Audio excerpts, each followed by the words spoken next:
Bismillahir Rahmanir Rahim. Assalamu alaikum wa rahmatullahi wa barakatuh. Welcome back to the Happily Ever After podcast. I'm your host, Shabbir Hassan.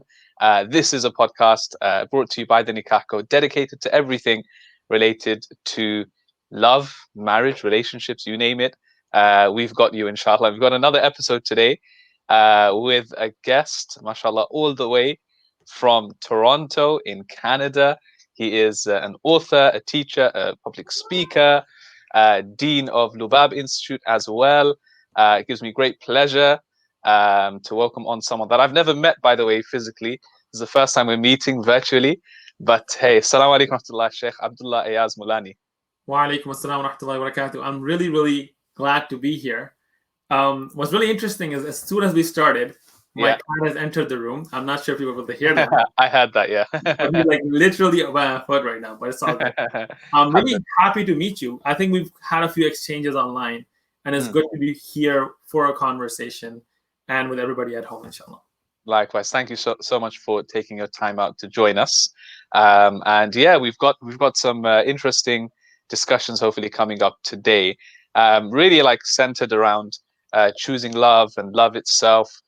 We actually did an episode a little while back on the concept of is that your cat, mashallah? This is Chino. He is short for cappuccino. Oh, okay. For guys at home, if you want to make your wife happy, get her a cat. Mashallah, well, nice to meet Chino as well. Yeah, go ahead. So we did a little while back an episode on love marriages, like just that itself, but we haven't really spoken about, I guess, love itself in general and building love within a relationship and nurturing it, etc. So we did in the previous episode, we did kind of speak about what the definition of love is, but like I don't know if you have a definition of love. Like I remember coming across like I think it was a tweet or like this quote, like, you know, love is what is it? Love is, it's a verb. So it requires a lot of action behind it, and without action, essentially, it's just a word, right? So what are your thoughts, Sheikh, just to begin with, on like definition of love? I think in order to understand what love is, it's important to understand what love is not. Because I feel like nowadays, especially with, you know, the exaggeration of love, there's a really good book. It's called Marriage: A History by Stephanie Coontz. And her subheading is How Love Conquered Marriage. And I feel like what we think is love isn't really what love is. Let me give you an example, right? So I studied in a Darul Uloom. I'm sure you studied in a Darul Uloom as well. Yeah. In the Darul Uloom system, in the first few years, you have a lot of dropouts. And many of those dropouts happen because many people get into this, what we call Josh. You know, they get into this spiritual phase in their life, and they want to pursue the path of knowledge.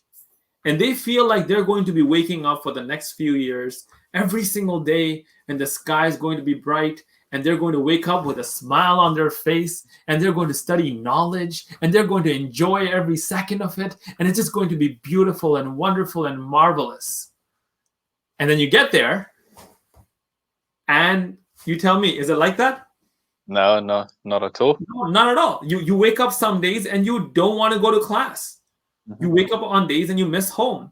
I think for the North Americans and for the people of England who have more of a Western mindset, the most difficult part of madrasa probably is all the rules that are surrounding madrasa.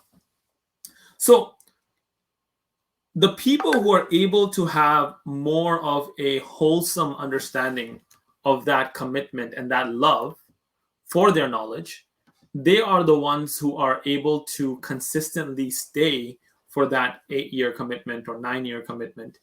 But the people who have a very superficial understanding of that love, who feel like love is this overflowing of emotion that, you know, when you look at her, your heart just pounces every single time. You just want to die. And When she's in the room, there's angels singing in the background. And many times in the beginning, or even in moments throughout your marriage, you do feel like that, right? Yeah. Alhamdulillah, you have moments where it's there. But is that love? Because I feel like if we were to have that definition of love within our hearts, our marriages would not last. So if you look at the book, The 5 Love Languages, and I'm sure you're going to speak about that in another podcast, but yeah, there's some elements I want to take from that. He mentions 2 stories in there. And in one story, he says that, I'm on the plane, and the guy next to me tells me, what happens to women once you get married? Because he says, I've been married 3 times, and the dating phase was absolutely wonderful. We woke up every morning in love, and everything was great. But as soon as we got married, everything went away. And another story he mentions is of a guy who had a wonderful wife and wonderful kids, but he said, I just simply don't love my wife. There's nothing wrong with her. I just don't love her. And then he ends up leaving his wife for another woman. And a few months down the road, that woman leaves him because she doesn't feel the love anymore. And obviously, there are serious situations where that happens. But for the most part, if we go with the idea of infatuation as love, our marriages will not last. Because just like in madrasa, you're going to wake up on mornings and, you're going to be tired. Maybe you're going to be stressed. Maybe you're going to have conflict and you're going to have problems. We need a more responsible definition of love, a more responsible understanding of love. And that's pretty much it, right? Like when we look at romantic novels and movies and stories, it's very like, oh, I'll kill myself if, if I don't have you. Or, it's like, that's great, alhamdulillah. But you're not going to have that on a consistent basis. But you will have to consistently treat the other person in that way. And consistently, it's kind of like how we love our parents. Obviously, it's not the same kind of love. There's differences. But you don't wake up every morning saying, oh, I love my mother. But deep down, there is something there. And that's deep down, something there. That's what I mean by love here. Interesting. I like the I can relate to the madrasa example, so like I don't know if everyone listening can like relate to that, but I think you can apply it to like a lot of things, right? Your new job or a course, whatever, right? It may be. It's just like those initial stages of excitement and whatever you want to call it. It doesn't always last. I think that's what we're trying to say. And for sure. the same can be applied to a marriage as well, right? And also you mentioned like how there are different types of love, no doubt. Like of course we're talking in the context of marriage, so that's a different type of love, between like the husband and wife. But of course, love can be experienced in in many different, like the parent-child relationship and sibling relationship, etc., friends and so on. Now, when it comes to relationships specifically, we have something that may be a bit confusing for a lot of people, which you won't find in the other types of love and situations that I just mentioned, like the parent child relationship, etc. And that is when one experiences what we call infatuation, all right, where they kind of mistake it to be love, or they kind of like dazzled, or love at first sight. You've got this concept, whatever you want to call it. Let's talk a bit about that. Like, how do you strike the difference? So see, I think for me, a clear difference is when a person is sacrificing the elements of love for the elements of infatuation, right? Okay. So often you have people come to you, and most of the time it's a guy. So and they maybe studying in university, or they met somebody, and that person is either a non-Muslim or they're not so religious. and they're telling you, hey, I love her. When we speak, I feel amazing. And when we fight, my whole life is over. My dad had a friend who left Islam to marry a non-Muslim. And when they went to talk to him about it, he said that she's my God now. Wow. And now they're divorced. Wow. So you have guys coming up to you and they're like, okay, well, who I feel are in infatuation. And they're saying that I love her. And they're saying that they're willing to sacrifice the other elements of their life, like their faith, like family, like who they are as people, in order to sustain and maybe grow this feeling of excitedness that they're feeling. And in that, I think about this dua in the Quran. رَبَّنَا هَبْ لَنَا مِنْ أَزْوَاجِنَا وَذُرِّيَّاتِنَا قُرَّةَ أَعْيُنٍ. O Allah, grant us from our wives and our children coolness of the eyes. Coolness is kind of opposite of that excitement that you're feeling, So I'm going to give you two scenarios, and you tell me which one would give you more of a coolness of the eyes, okay? So scenario A, you come home and, your wife is there and she is teaching your children Quran. And they're reading Quran together, and that's pretty much it. Scenario B, you come home and your wife is getting your daughter ready for prom and her date is about to pick her up. Which one would give you more coolness? Well, no doubt for me, it would be the first one. Exactly. As for a lot of people, right?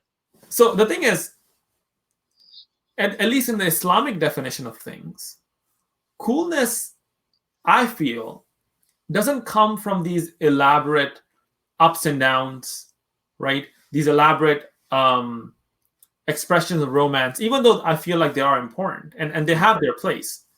But that's not the thing that's holding the marriage together. The thing that's holding the marriage together is what you said, is love, which is the verb of love, right? So there's a difference here. So for example, let's take gift giving, right? Some people give gifts because they're thinking about the other person. Yeah. So let's say I know you're really into nikah and you love books. So I get you a book about the topic. I look at that book and I think about you and I send it to you. That's an expression of love. Let's take another person who's insecure that their spouse is going to leave them. So they go into debt to buy them the most expensive thing to buy over their love. That's not love. So you see, that's kind of what we're doing here. It's like going for the wholesome over the easy.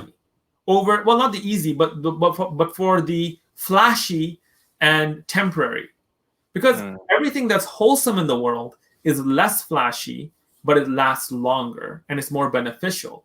Everything that's not wholesome in the world is more flashy, but it's more temporary and it's worth less. So for example, it's a lot easier for me to sit here on my phone and watch TikTok videos and get those dopamine boosts every 15 seconds or whatever they come up, then call my friends, make a plan, get ready, get dressed and go and play basketball and get all sweaty with them. But down the road, that exercise is better for me, and it's something that will, it's more of a more subtle type of enjoyment, right? When it comes to food, it's a lot easier for me to just eat cotton candy, right? It tastes better, it's flashy, it's sweet, it gives me this amazing energy rush. I don't have to cook it, versus actually go into the kitchen, prepare a dish, put in work, go buy groceries, eat something. But the second thing is going to last longer, even though it might not be this amazing rush that I feel. But it's going to be healthier, it's going to last longer, and that's what's going to put my body together. So infatuation, and once again, if your healthy food tastes amazing and gives you that rush, great, right? But the problem here is, number one, not all marriages can provide these amazing, great rushes, which is, once again, amazing to have. Yeah. Right? But not all marriages can provide that. That's, I think, on a larger population scale, it's the reality of the situation. And number two, those moments don't make the it's not the like the cement of the marriage. It's love, this deeper inner appreciation of the other person, and the actions that appreciation and that remembrance of them produce. And that's kind of what we're going with here. I think that's kind of been defined a little bit here.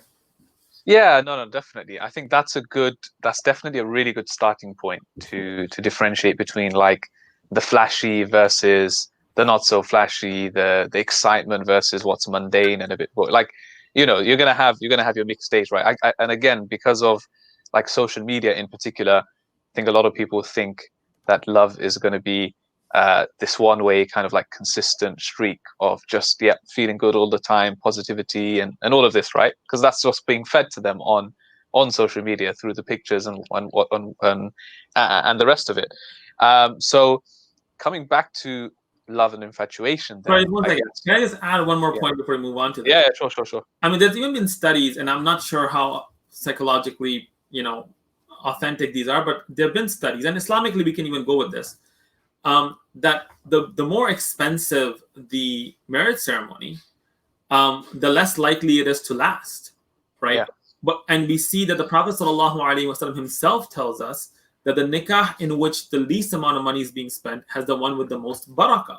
So it's like, if you look at it from the infatuation angle of it, the more money you spend on your wife and on your husband, that's what shows how much you love that person. But we're being told it's the exact opposite, Yeah. No, that's so true. I think like the question that a lot of people would ask, especially those who aren't married and like looking to get married and pursuing that kind of path, is they would probably ask like, okay, that's fine, like that's great. I get the definition of love and whatever. You've made a distinction, but when I'm actually in the middle of it, and I'm pursuing someone, like how do I know at that point when, from like whether it's psychologically, whether it's from a spiritual perspective, like what can I even do to curb that? You know what I mean? Like how can I check myself if I'm in that position? So the good thing is, love is a choice. And they've done research. Like recently I took a social psychology course at Queen's University, and one of the things we learned is the thing that determines which marriage will last and which one will not is commitment, right? So it's kind of like choosing to run every morning. You might not feel the same way every single day, but you can choose to show up. And today I think I want to discuss 4 things that we can do in order to cultivate the love within the marriage and especially within ourselves, right? And the first thing I think is we need to actually display good character from our side.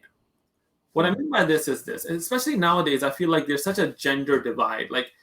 And there's a lot of research on why we're getting more and more divided as a country between politics and between different nations like Islamophobes versus non-Islamophobes, and now even between genders, right? Or at least people with their ideology on gender, right? And I feel like there's such a mistrust between both sides because everyone, and it really breaks my heart. It really, really does break my heart because a lot of people are going into marriage as if they are debt collectors. They're like, okay, I know my rights. Do you know who I am?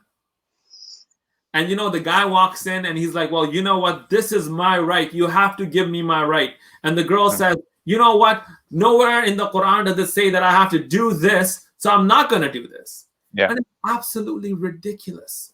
One of the reasons why the rules of Islam are pretty flexible when it comes to marriage. When I say flexible, I mean like there's no set hadith or an ayah telling you who's going to wash the dishes.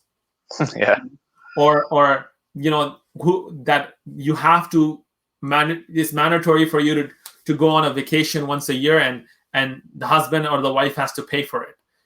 It's because Islam is a universal religion for all times, for different countries. And there's a lot of things that Islam is very silent on. What's happening nowadays is people are going into marriage and saying, oh, Islam doesn't say I have to do it. It means I'm not going to do it. And what the reality of it is, Islam has given you guidelines, and many of those guidelines are to be used when there is a conflict or when there is abuse, right? But most couples end up making compromises, right? Exactly.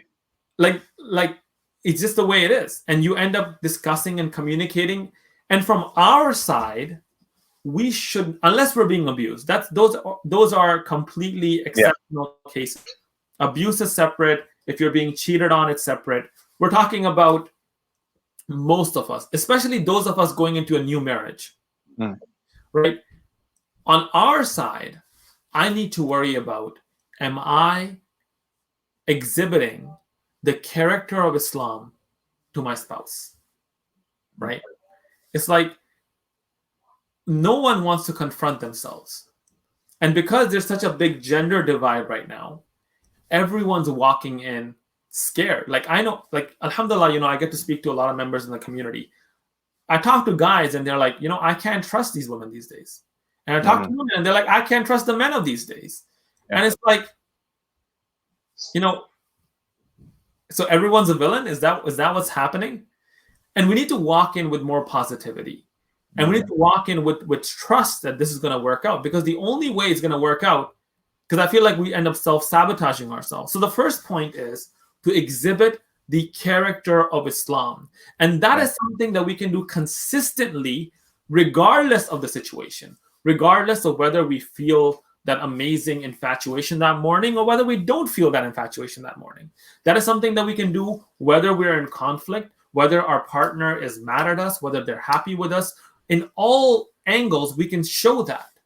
And the Prophet ﷺ was asked, Ayyul mu'minina afdalu imanan, which believer has the best type of iman? And he said, ahsanuhum akhlaqa, the ones who have the best akhlaq, the best character, right? And then, and this is important, I feel like, in a marriage. He was asked, which iman is the best? And he said, as-sabr was-samaha, patience and forgiveness. A lot of times what happens is, let's say there's a conflict. Number one, everyone's trying to one-up each other, right? Yeah. Well, I don't want to be the first one to apologize. She was the last one to do something to me. Why should I be the bigger person here? And number two is forgiveness. How are we going to move forward as a couple if we are not, and this is very difficult. It's not easy, right? You're going to have to swallow your pride. You're going to have to put aside your ego, and you're going to have to be patient, and you're going to have to apologize. It's like, you think, a lot of times, one of my teachers has told us, is like, when you're a quote unquote sheikh, you go out into the world and you kind of sometimes become used to a certain level of respect or whatever, right? Yeah. He's like, make sure when you get home, you leave that turban on the door. No one's a sheikh to their wives, Yeah, 100%. So you have to be, and no one's a sheikh to their husbands either, like a sheikha to their husbands. So, you have to be very vulnerable and human. And on our end, the first point here is we need to show the akhlaq. And once again, this is something that we can do consistently, regardless of how rich you are, how poor you are, how stressed you are. All these things do not matter, because the ball is in your court. I hope absolutely. Yeah, no, 100%. I think a few things just under that first point about akhlaq. I think I'm so glad that you touched on this whole issue of, like, when approaching marriage or relationship, like, you're trying to play it by the book, and this is sunnah, this is fard, this is not, and so on. Like, we get so legal and technical when it comes to these things. I think a lot of people just don't understand, like, that is just not how a marriage works. Like, we've done so many, like, alhamdulillah, like talks and seminars and so on. And the main question that young Muslims are asking is, yeah, but what's the ruling on this? And like, do I have to do this? And doesn't he have to do that? And we're just like, look, that's not how you should approach marriage. Like, it's not about whether Islam says you must live with your in-laws or not, or Islam says you got to split the bill or not. You know what I mean? Like, that's not what we're talking. If you approach a marriage like that and you're trying to, go by the book, it's just really not going to work. And it breaks my heart because you get these crazy cases, right? Yeah. And like, another thing is people will go to a scholar and get a ruling. And so, like, for example, they attend your seminar and they'll be like, oh, did Islam say I have to do this? And you'll give the answer. And the person will go back and they'll be like, you know what? I spoke to Shaykh Shabbir Hassan and he gave me this ruling in your face. Exactly. Honestly, it's scary. But imagine doing that with like hadith of the Prophet, with Quranic ayat, like just throwing it in their face, literally. The Prophet said you're going to be cursed if you don't do this. You know what I mean? Like, it's crazy. Insane. Yeah, it's crazy to actually think that a marriage is going to work. It was going to last long, if approached like this. So I think I'm really glad, like, we clarified, we kind of touched on that point, because I think it's a huge thing. Hold on, but these things are important for the person themselves. Like, I need to know what are the rules regarding the stuff that I have to fulfill. If you look at the Prophet sallallahu alaihi wasallam, he always spoke to.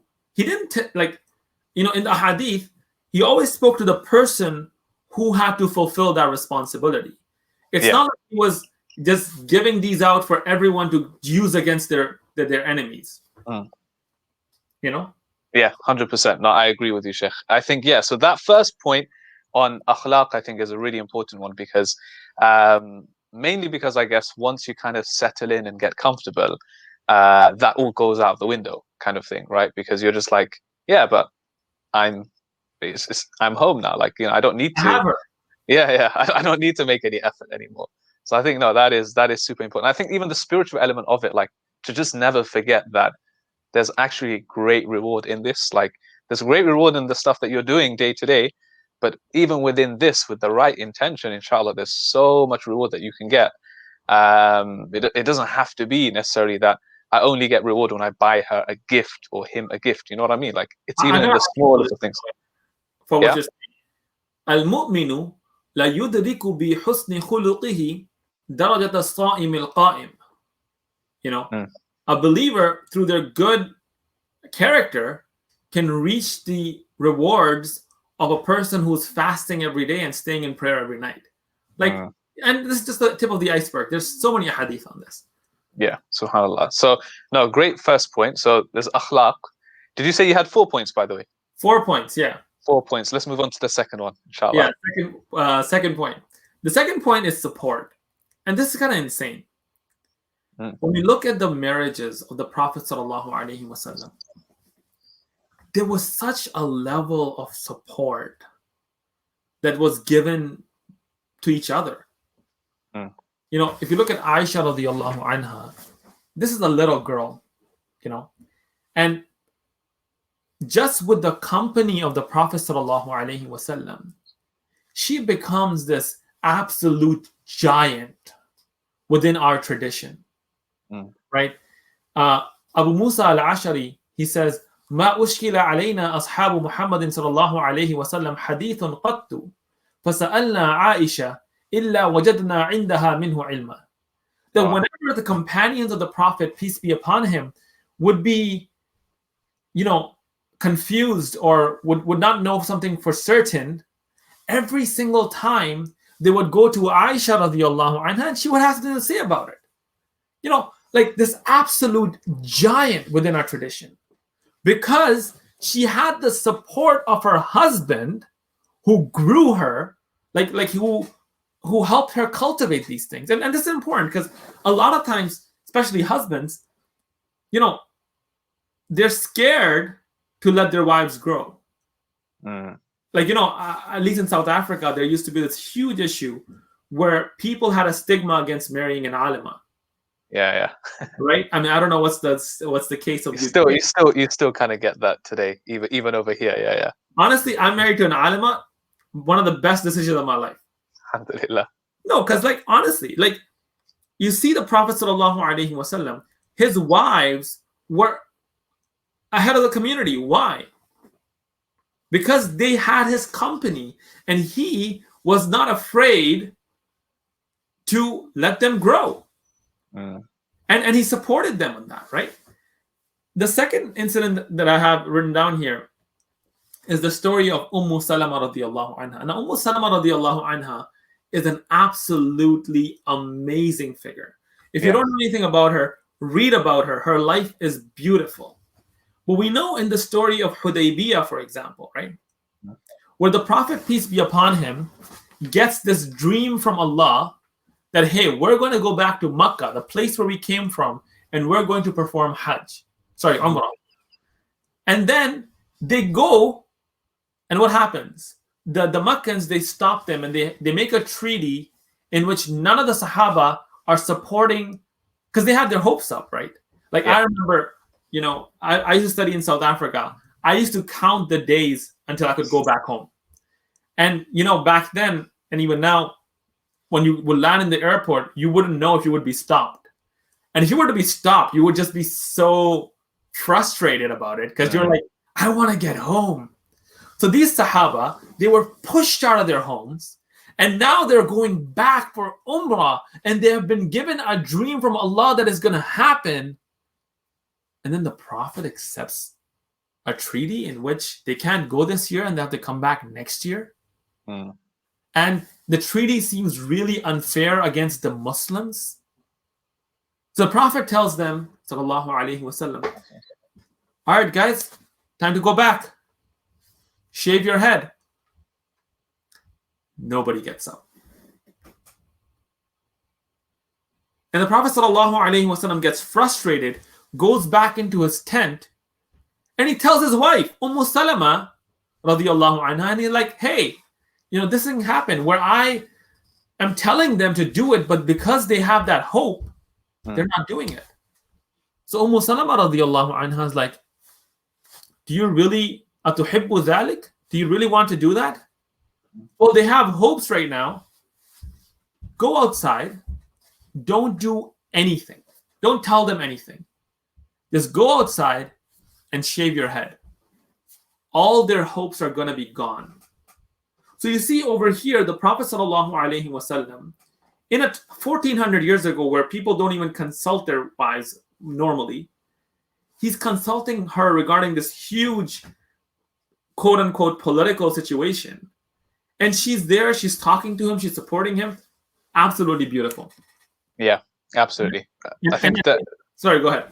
No, I was just going to say that element of, I think, like istishara or consultation, taking that from each other within the marriage, I think is also really important. Like getting each other's advice and supporting each other in that sense, even in just like decisions to make, so that you're both kind of like in the know, but at the same time, like the Prophet, he was told in the Quran, right?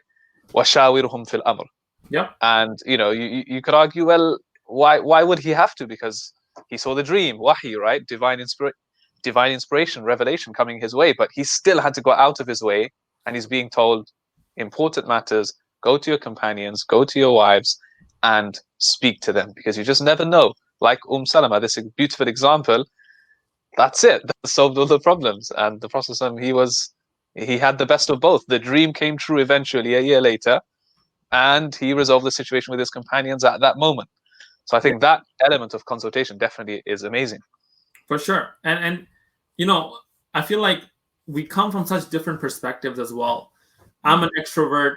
I like to do things quickly. My wife's an introvert, and she likes to think things through.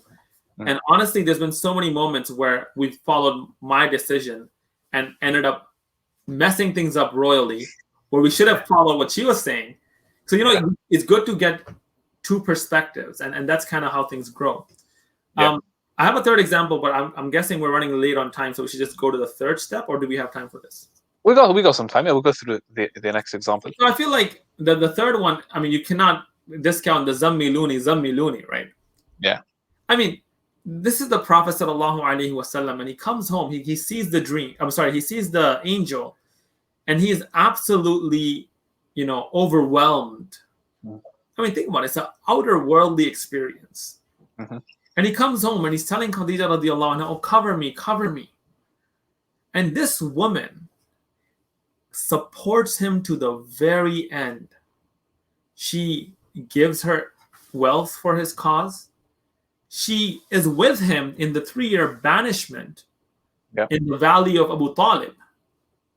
This woman supports him from the beginning of that cause. And in this moment, he tells her, لَقَدْ خَشِيتُ عَلَى نَفْسِي. I felt like I was going to die today. And she says, كَلَّا. Never. Wallahi ma yukhzika Allahu abada. Wallahi, Allah will never disgrace you like that. إِنَّكَ لَتَصِلُ الرَّحِمِ. Oh, you Prophet, you are such a person that you join family ties. وَتَحْمِلُ الْكَلْ. If someone is lifting something heavy, you help them lift it. وَتَكْسِبُ الْمَعْدُومِ. And you spend on people who need it. وَتَقْضِي الضَّيْفِ. And you take care of your guests. وَتُعِينُ عَلَى نَوَائِبِ الْحَقِّ. And you help when there's a right moment for it. So it's like, that level of support. And by the way, if a man's wife is willing to praise him like this, that's definitely a good man. Yeah. Right? That's so true. But yeah, so I feel like, this level of support that they had is absolutely insane, especially for that time. And it's something that, and it has, and once again, this is also something you can do regardless of feeling infatuation, having a good day, having a bad day. None of that matters. Absolutely, yeah. So just to recap for those of you that are listening, right? So we're going through some practical steps in terms of building, nurturing love, and inshallah, the first one was to do with akhlaq and character. Second one was to do with support for each other, and within that we touched on consultation. Let's move to the third point, inshallah. So the third and fourth point, I don't have a lot written down for it, but I feel like they're very, very important, right? Mm-hmm. The third point is conflict management and communication. Yeah. Because at least when I got married, and I don't know about you, right? It's like you come from such different perspectives, and you have to give that other person the respect to be like, okay, you can speak your perspective here. I feel like a lot of us want people to speak the truth. We want our partners to speak the truth to us, but we are not willing to cultivate an environment where they can speak the truth. And a lot of us are very quick to, like, let's say if our partner says something, we're very quick to rebuke them and make them feel bad for opening up. And if we're not willing to do that to them, they will not be open to us. And I feel like because there's such different perspectives in the world, not just between spouses, but especially in this relationship, it's very important to have that respect. Because sometimes, your spouse or me to my spouse might say something and they might be like, what kind of world is this person from? Are we living on the same planet? But if you have that respect and you're willing to work with each other, you can make it work out. That's one thing. And the second thing is, I think it's very, very important to watch yourself when you're angry. And I feel like this is where the infatuation theory is a problem, right?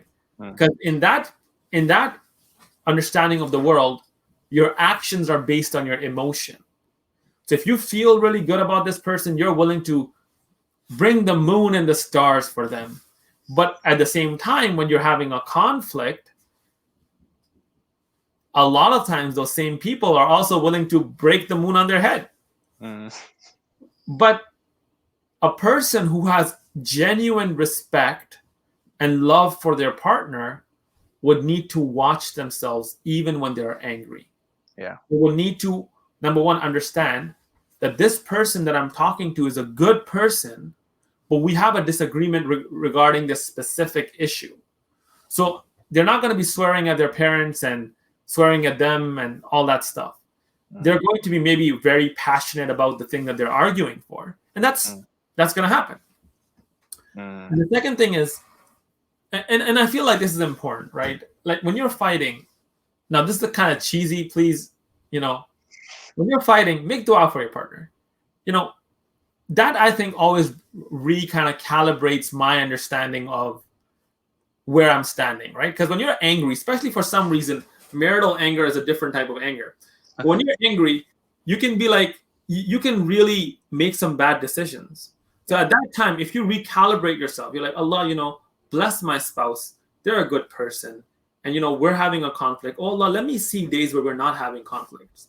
Then you kind of, because what I said works in a marriage is commitment. You recommit into the marriage and you can still be angry about your conflict. But, it's important to have that divide. Like, okay, this person's a good person. I'm married to them and I'm still committed to them. But, I really feel this is important and I'm going to fight for it. You know what I'm saying? Yeah. No, I think it reminds me, going back to what you were saying of, getting angry and just controlling yourself and so on. Like, it reminds me of coming back to actually Aisha radiallahu anha, how the Prophet actually pointed out, like when she is displeased or upset, like usually she would say, by the Lord of Muhammad sallallahu alaihi wasallam, right? But then when she's upset, she starts saying, by the Lord of Ibrahim alayhi salam. I think two things like from that for me personally, like one is, how amazing is it, like our Prophet sallallahu alaihi wasallam being like the busiest guy ever, actually spotted that when he could have like easily have like not noticed that. And the second thing is like how Aisha radiallahu anha, like that was her way of showing her displeasure and anger. There's nothing wrong with that. There's nothing wrong with sometimes not being happy and not being content with certain things, right? But the way that she showed it was quite amazing. Like, it wasn't anything that Sharia forbids you, don't ever be, because I think a lot of people, they take, like, I know it's a different discussion in and of itself, but they take the hadith of like la taghdab, don't be angry. And they're like, it's haram to even feel anger in the first place. It's like, no, it's not, because you're negating like a natural human emotion. It's impossible to, like, humanely impossible to not feel anger. It's what you do with the anger. And I think the same applies, when it comes to marriage. And I want to add also, the book, The 7 Principles for Making Marriage Work, what they claim is they take couples and then they watch them over a week. And what they claim is they can look at the way that couples are fighting and determine if they're going to stay married or if they're going to get divorced.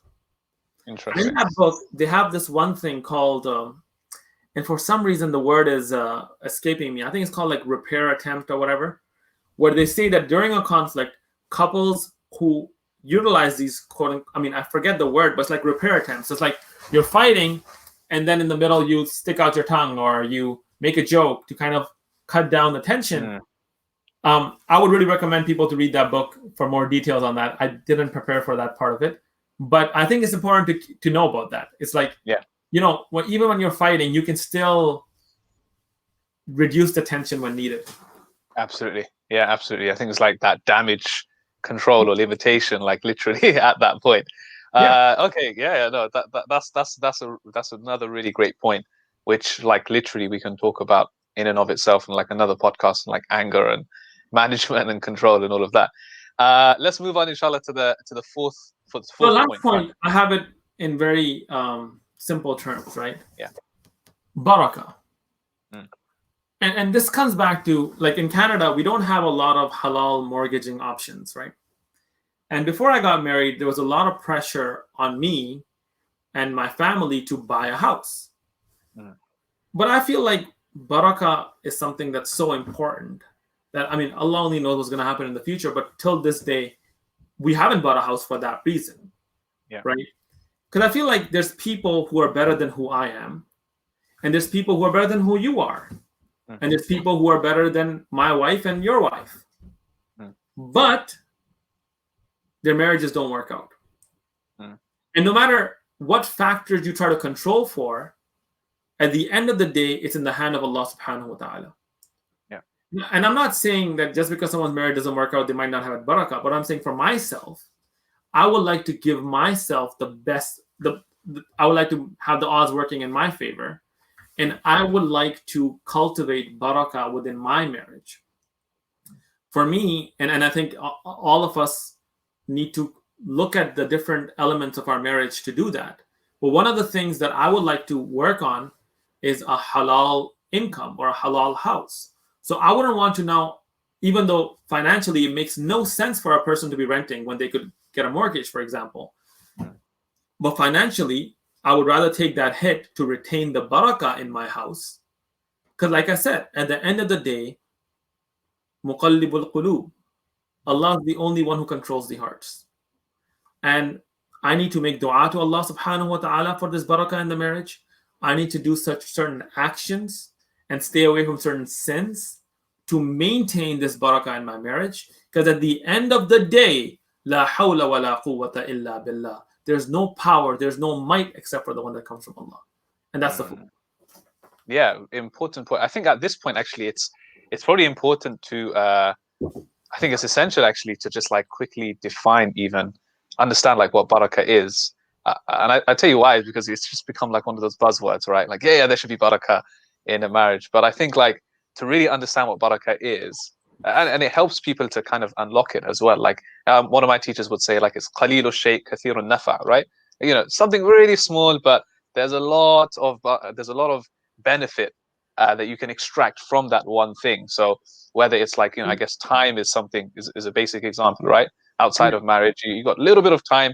Within that time, you get like, you know, 7 different tasks done. That's what you call like divine barakah, blessings within that thing. So within marriage, that context that we're talking about now is, and to be honest, this somehow relates back to everything we've been speaking about on like love as well, because it's not going to be like we talked about the flashy things that keeps your marriage going, but it's going to be the small things. If there's barakah in that small thing within your marriage, that's actually that's what's going to keep your marriage lasting and continuing, right? Yeah. Now, I think that's a good question, what you said about barakah, and I think what you're saying has a lot of sense. I wanted to take it from a different angle. Sure. And I wanted to be like, what is the goal for a Muslim couple?